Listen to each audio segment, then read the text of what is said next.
So it's things like that, really, and finding everybody's where is everyone's perfect sweet spot, and putting things on that people will be excited about taking part in, rather than putting the fear of God into them by saying, well, this weekend we're going on a 100-mile bike ride. Yeah. And you'll love it. You'll also be in Lycra. It's all these other little things that then sort of stop people going, I'm all right, thanks. Yeah. We live in challenging times in which we are less active than ever before, in which obesity rates are soaring and the medical system is struggling to cope. Here at ORFI Active, we are on a mission to get more people more active more often. But we can't do this alone, so we're speaking with numerous impactful and inspirational people within the sports, health and fitness industry, and together they'll help us understand the significance of a healthy lifestyle and how it can change our lives for the better. This is Orfi Hangouts.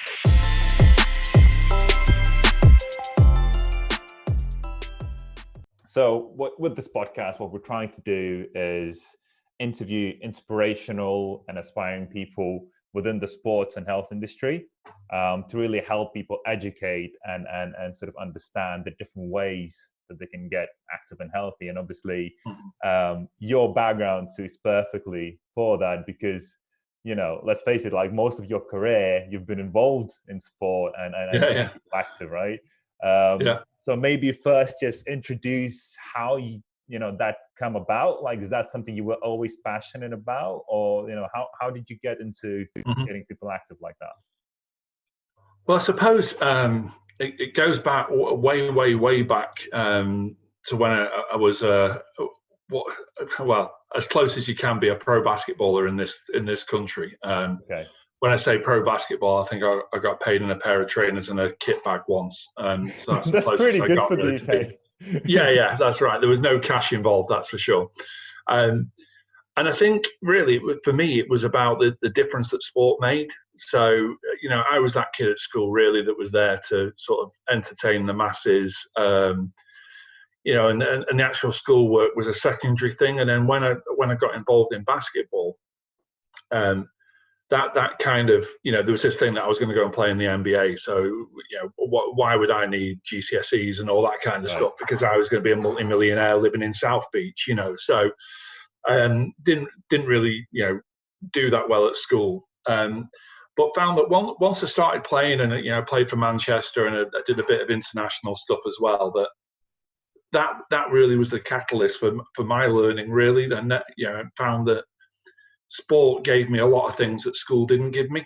So, I think, with my first job when I started working with the Giants, there's just things like, IT skills. And, I pretty much left school with a couple of GCSEs, but nothing that, nothing earth shattering. It certainly wasn't going to get me into university or any sort of further education. So a lot of the discipline I took out of sport really, gave me that drive once I left school and left education to sort of self-teach myself, whether it was IT skills or, writing letters to people to come on camps and all those kind of things. Because after I finished playing, I started coaching, and that's really where, things really took off, and I started to get this real passion for working in as it was then, the sports sector. It's now more about physical activity and moving, but then it was about working for Basketball England or setting up my own basketball clubs, or 7 years working at the Manchester Giants. All those things gave me the grounding really for where I am now and working for GreaterSport. Okay, and so when you were working with basketball, kind of transitioning from a player to a coach and all that, what have you seen throughout those years, both from kids and from the parents and overall mindset on kind of the importance of sport? I think that the number of kids that I've taught that I see myself in, it's that sort of. I suppose I've now got that experience of that. I surprisingly didn't end up in the NBA, which came as a shock to everybody. I can imagine. Although my coaches will tell you otherwise. That and it's that thing where I think there's a stat about the number of kids that play football in this country. Only 1% of them, or something like that, will ever play in the Premier League. And I the suppose statistics are incredible. Yeah. and I suppose it was the same really for basketball, that you would be told, you know, there's a real chance you could do really well out of this. You could go to the States, you could play college, you could do this, you could do that. But no one really went, you know what, John, it might be a really good idea if you worked hard at school, or you got some qualifications, or, you know, you thought of a plan B. So all through my coaching, I always talked about, you know, I wanted people to have that dream of, you know, playing in the States or wherever it was, but also to have a plan B, which I think was really, really important. And definitely the bit that I missed out on. And, you know, I said when I joined GreaterSport that the first 4 years of that for me was about, that was almost my degree. That was me doing my degree and getting up to speed with, you know, what you needed to work in this world, really. Yeah. But that was my thing that I would always talk to parents about. I'd always talk to the kids about, was make sure there's a plan B. Know what you're going to do if that dream doesn't come off.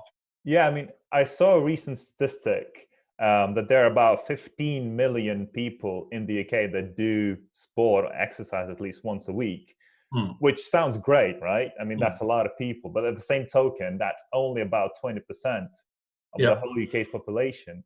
Why do you think that is?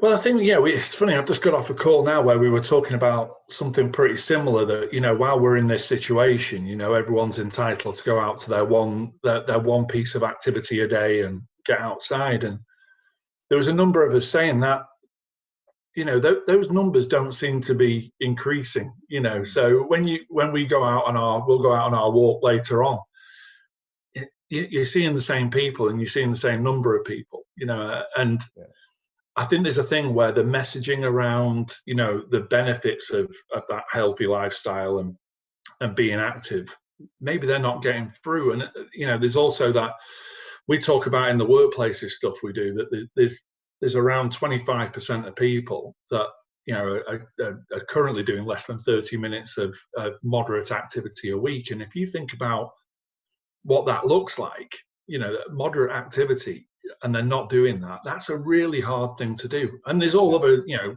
things in there around, you know, people could have long-term health conditions, and there could be other factors affecting that. But there is a cohort of people within that 25% that are just not, they're just not interested. They're not seeing the benefits of it. They're not seeing that, you know, by being healthier, you live longer and you have a, you know, better life, and you know, more access to things. And there's a part where, you know, maybe that message isn't getting through, and that's where at GreaterSport we're working really, really hard to work with, you know, people across the life course, really, because we look at people from, you know, from birth right through to you know, later stages in life, and through start well, develop well, live well, age well. So we're looking after people across that life course, and how we can encourage them through different programs or activities. You know, working with our partners, whether it's the local councils or GM Active or, you know, the national governing bodies of sport. The one good thing about Greater Manchester is we've got so many brilliant partners that are all working with us to make this a little bit easier. But, you know, we've really got to work on that messaging. So would you say that's like kind of the biggest barrier, is just really pushing the right message, a very kind of understandable message, or is there something else? Yeah, and I alluded to it a little earlier as well, because when I started in this world, it was about sport, you know, and, you know, sport is almost, you know, and over the last couple of years, it's probably become a bit of a toxic word to some, that, you know, there's so many bad memories associated with sport, whether it was bad experience at, you know, PE. If you have the wrong PE teacher, then that set you up for life, basically. I was really, really lucky in that all my PE teachers were brilliant, you know, and almost godlike to me, because I was that guy. But, you know, to some, they had really, you know, bad experiences. And when I was going into schools coaching, you saw the number of kids sat out, not taking part. And, you know, some were claiming illness, but a lot of them just, you know, you could see they just weren't bought into it. They didn't want to take part.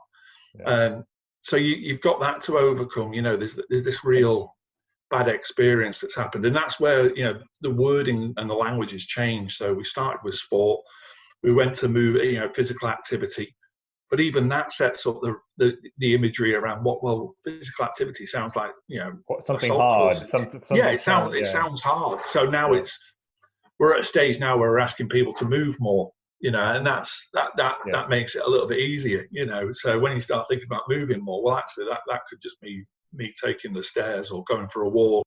Yeah. I think one of the biggest things is that if you're not interested, if you didn't have the correct teacher, the good experience before, it is quite hard to get back into it, and it is a bit of a challenge to portray the right information. Do you think there's enough information out there, especially when it comes to showcasing and letting people know of the different ways that they can get active? Because sometimes it feels like when you tell somebody to move, that means go out for a run. If you tell somebody to take up sport, that's football or gym. Do you reckon there's enough information showing that there's a lot more diverse than that? Yeah, and I do think that's that it's something that we're working really hard on. So the stuff with the That Counts campaign currently is about the things that do count and don't count towards your 30 minutes a day. So there's a lot in there about your walking and what you can do at work, and just a lot of stuff around changing that sort of mythology around going for a run, or that really intense, I have to join this club and do this many miles a week, and in most cases it's not about that. And there's a lot of people that we need to I talk about the workplaces stuff, and there will be people in the world that get really excited about going doing Tough Mudder or a 10K or a 100-mile bike ride. But there's also, that's not for me, and I'm in that world, so I'm somewhere in the middle, down to the bottom, where I could easily sit on the couch all day eating crisps and drinking Coke. I'd be really. And I think that's most of us, isn't it? Yeah. But then there's a realization that you go, actually, that's not that great for me, So, I do a lot of, whether it's going to the gym or exercise bike, whatever it is, it's the simpler stuff that we need to start getting the message out. So we're not putting people off with the fear of having to go and do an obstacle course over a load of mud, which for most people is an absolute horror story. But for others, absolutely love it, and we'll go and do it.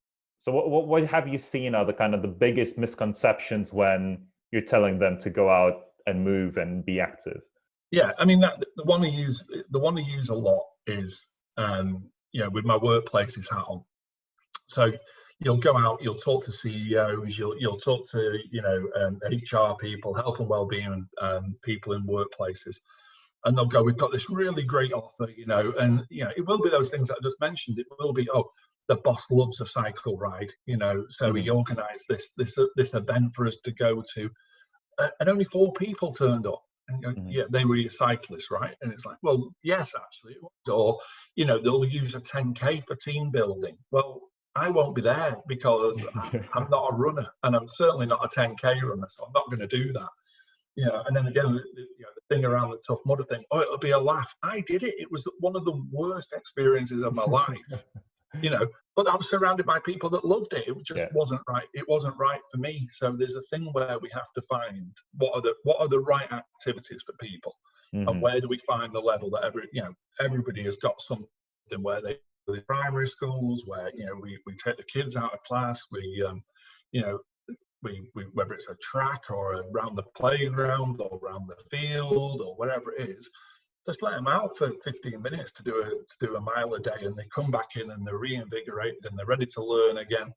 So it's things like that, really, and finding everybody's where is everyone's perfect sweet spot, and putting things on that people will be excited about taking part in, rather than putting the fear of God into them by saying, well, this weekend we're going on a 100-mile bike ride.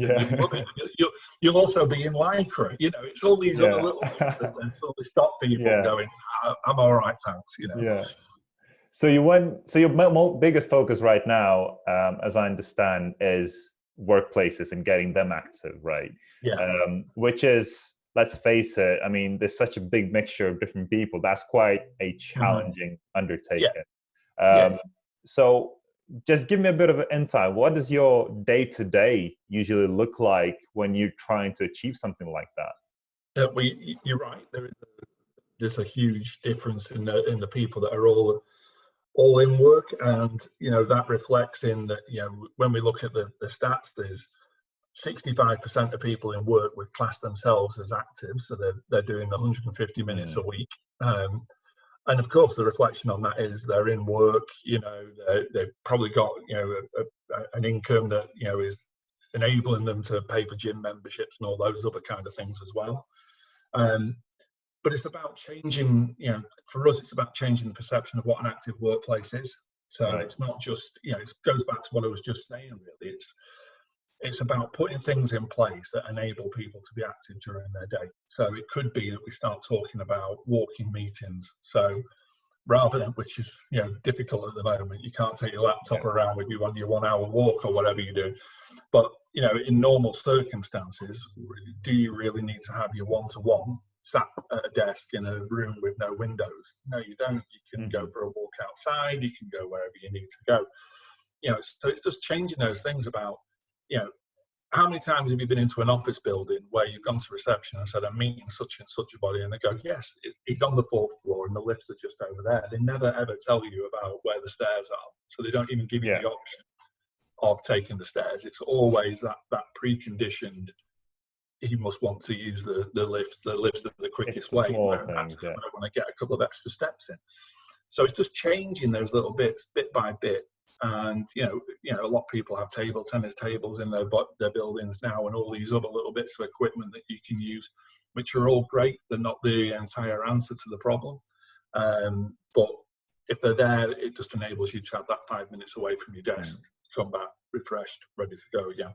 And ultimately, we're all going to be a little bit more productive if we're doing that. If we're sat looking at a monitor for 8 hours a day, we're going to be lethargic, especially after lunchtime when you see yourself starting to just wind down for the day. If there are things that we can do during the day that help us stay refreshed and happy and productive, then ultimately the boss becomes happy as well, because he or she starts to see their numbers rising. Yeah, I really like the idea of having like walking meetings. That's something I don't do, and that's quite a good idea. And I'm quite curious. So for workplaces that actually adapt stuff like that, what have you seen in terms of feedback and maybe changes within the workplace? What have you seen from that? And we've got to be honest, this is early days on it yet, and the impact of all this is something that we're now working on with employers to say, it's great that we put all this stuff in place, but actually, has it had an impact on your sickness rates? Has it brought your sick pay numbers down? Has it, has productivity risen? Are your staff happier? So we're putting things into, whether it's staff surveys, or we've got our own surveys now that will be available through our Active Toolkit, where we'll be able to measure that. There's anecdotal stories of, we've done a lot of work with the DWP, and anecdotal stuff there about how people are happier and they are taking up these options. But really, what we want to get into is the facts and figures of it. How is it increasing activity rates?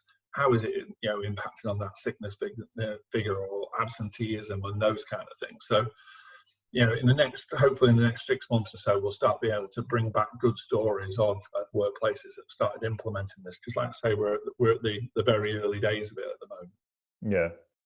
No, I can imagine that's quite hard to measure at some point as well.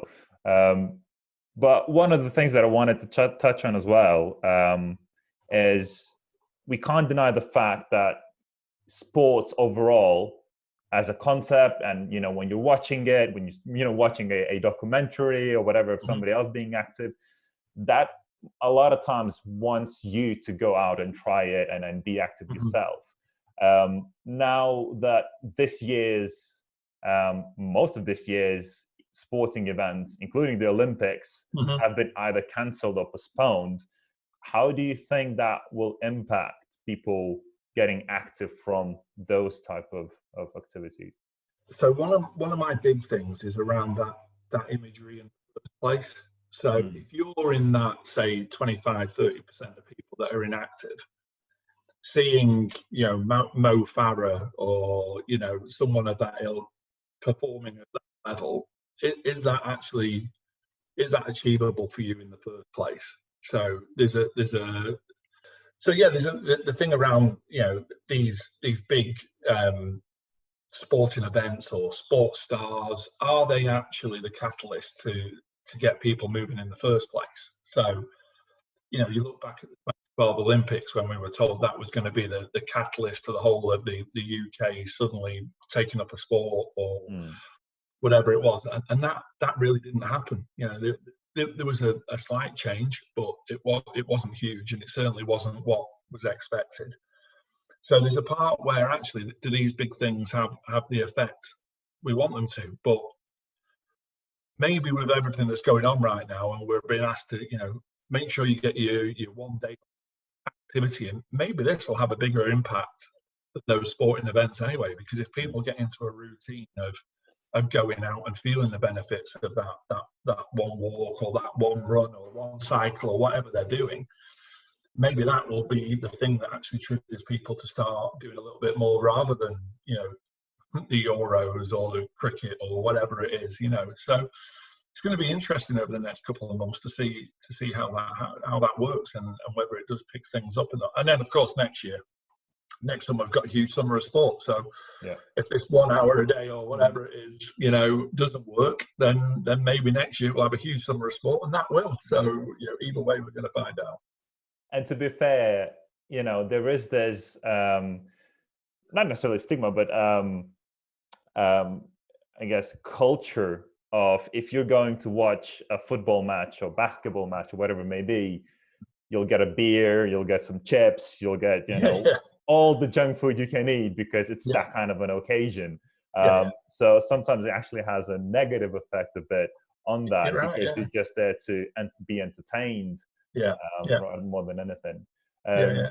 But now that we're very constrained because of coronavirus, and obviously this is unprecedented to everybody.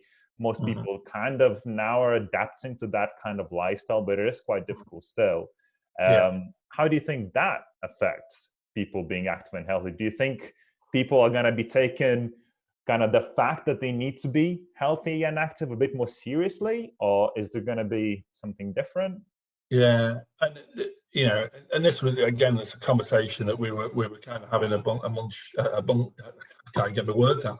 It was a conversation we were having with a bunch of us yesterday, where, you know, we were saying just that it was, you know, will this be the catalyst for people to start thinking about their health a little bit more, and, you know, putting themselves in a much better position? Because when we look at the awfulness that's happening at the moment, there seems to be underlying health conditions, and long-term health conditions seem to be playing quite a big role in the people that are really struggling with this. So is there something going forwards where if we take better care of ourselves, it'll almost make us a little bit more immune to these kind of things? And I'm not in this particular field, but, you know, I'd like to think, even if it isn't, you know, COVID-19 next time, if it's just your general life, if we're in better shape and we're looking after ourselves, it gives ourselves a better chance, really. So hopefully it'll act as a bit of a trigger for some,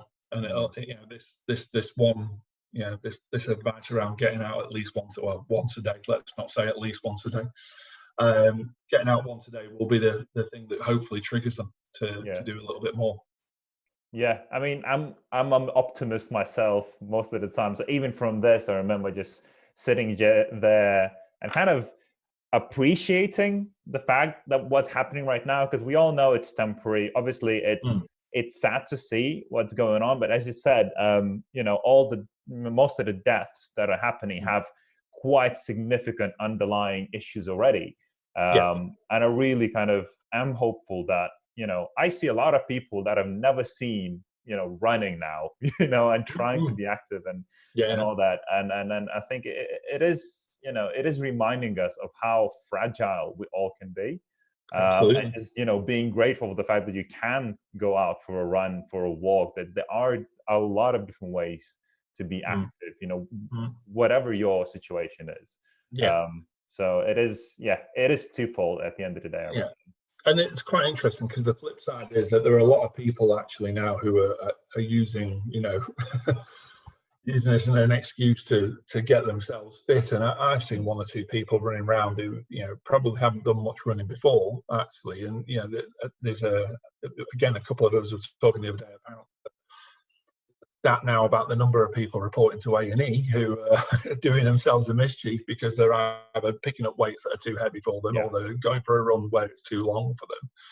And that's where that messaging around just, you know, let's keep it simple, everybody. You know, if you're used to doing that kind of activity, then by all means carry on doing it. But if this is new to you, then let's start easy, build it up, and, you know, who knows, by the end of this, you know, you might be in a position where you can start taking it a bit more seriously. But in the meantime, I think, you know, let's stick to what we're good at, and you know, at the right level for you. Don't try pushing it too hard.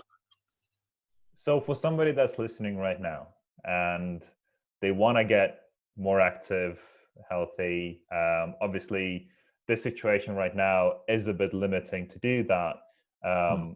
And maybe some people are even afraid because they don't have the knowledge of how to do things and stuff like that. Could you give some advice to those people, both during this lockdown and kind of once everything calms down, of like the first steps that you could take to get there? The first thing I would visit is our marketing team have pulled together a really good resource on our website. So if you go to www.greatersport.co.uk, on our front page there's a piece there about ways to keep yourself moving during all of this, and there's some really good you know, whether it's apps or programs, projects, and real good evidence-based ways of getting yourself active and, or should I say, moving more during this time. So that would be my first piece of advice, would be to do that. You know, and then there's things like Sport England have got a new campaign out, which is Stay In Workout. So if you go on Twitter or any of your social media channels and look up hashtag Stay In Workout, you'll be able to follow other people that are doing exactly the same as you, or they may give you inspiration to do a little bit more, or, you know, copy what they're doing. And again, you know, it's the simple stuff to start with. So if it's particular sports or clubs or those kind of things, you know, a quick Google search will give you what you need. So, you know, the FA have all their county FAs across the country, so they're, you know, club or whatever it is.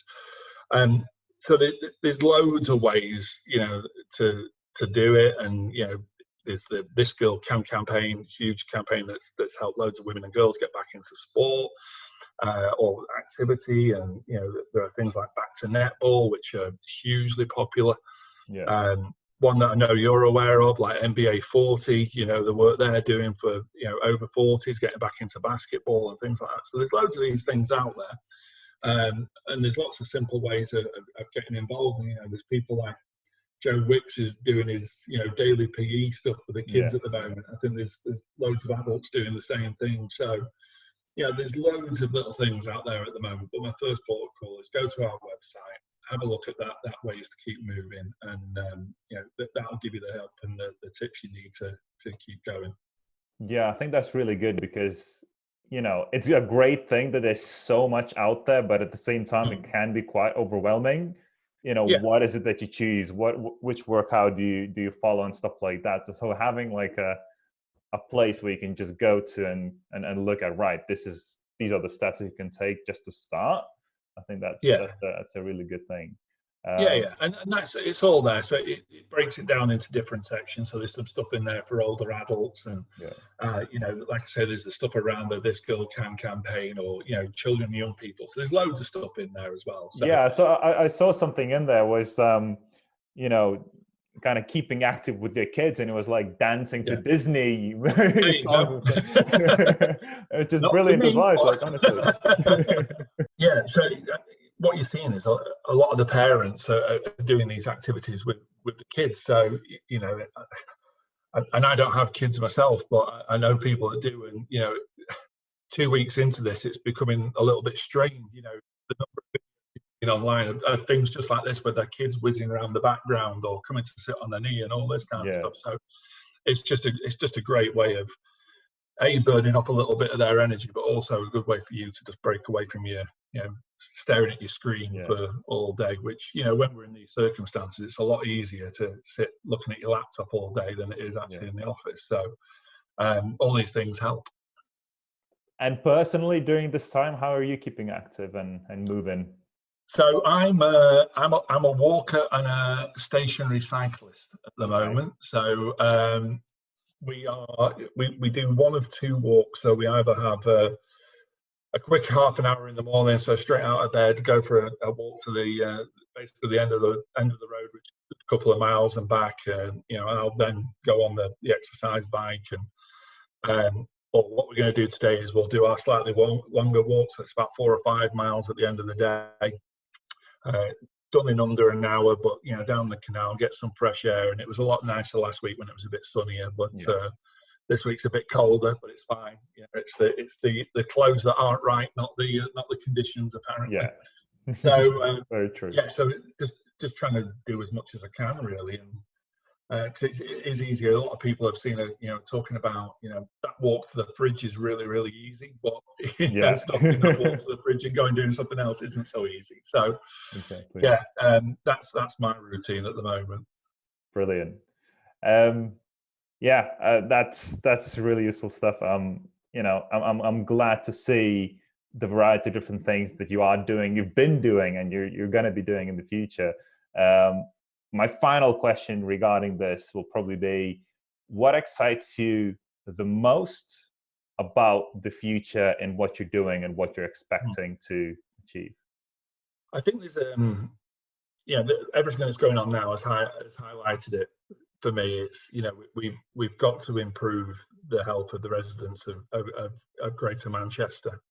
Make ourselves more resilient, but also the big change is it's how you feel when you start doing the right things. So when I before all this happened, I was going to the gym and I was doing my run in the morning, and I was always that guy that went, I'm not about that. I don't see how you can enjoy doing that. And now I'm sneakily going around telling people, going, actually, I ran this morning and I feel brilliant, and I never thought I'd be the guy that would say that. So that feeling you get from doing that activity, has to be, you have to feel it to know how good it feels. And that's why I encourage people to go and do it. But really, if we can do that, and our big target is around getting 2 million people, moving 2021. We're not that far away from it. If we can start doing those things, then we start making big differences, and that's, we start talking about helping the NHS. That would be a huge thing for helping the NHS. Is if we all start looking after ourselves a little bit better, we don't put as much pressure on those guys. So ultimately, those are the things that excite me, really.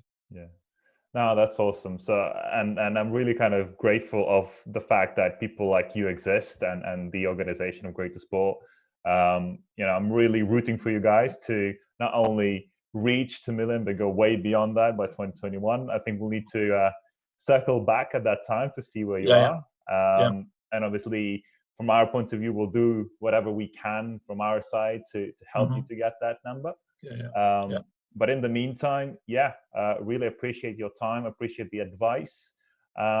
And stay healthy, and let's get through this, and circle back later on. Stay safe. That's the phrase at the moment, isn't it? And stay home. Stay in home. You're going out. Be careful. Brilliant. Thanks a lot, John. Thank you. Thank you very much. So if you enjoyed this episode, make sure you like, share, and subscribe to our channel, and let us know in the comments what you liked or didn't like, and who our next guest should be.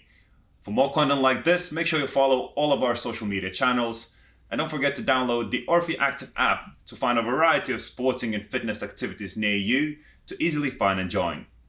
We'll see you at the next ORFI Hangout.